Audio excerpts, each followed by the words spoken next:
the Minecraft title screen. For 7 years, this was the panorama image that appeared. This was later changed in newer versions of the game, but for most of Minecraft's lifespan, this was the image you'd see every time you'd play Minecraft. But have you ever wondered what that image really is?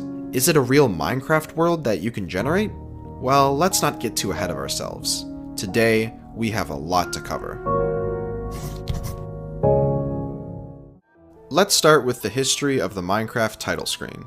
In the early days, it wasn't anything too special. The background was just plain old dirt.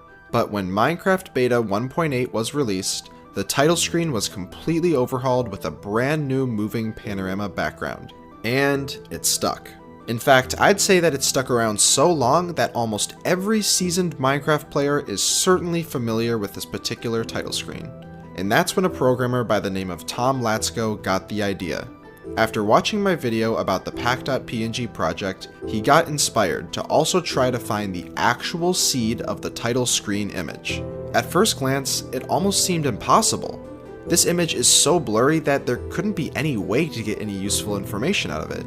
However, by looking into the game's files, you'll find this: 6 images that make up the title screen panorama. Here we can see a lot more detail, as the game itself creates a blur overlay when shown on the title screen. With those image files, Tom started to do some research to see if the idea was viable.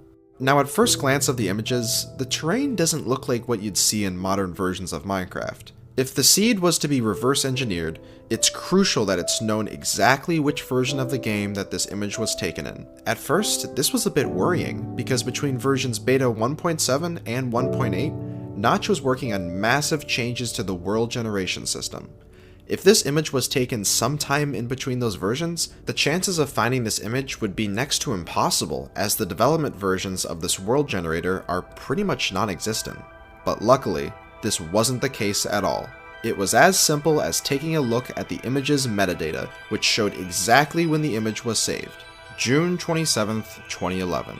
Now, this date is really important to know, as this was months before the Beta 1.8 pre-release was distributed, and even before Beta 1.7 was released. This pretty much confirms that the world generation system either had to be Beta 1.6 or Beta 1.7, as it was pretty much identical in both versions.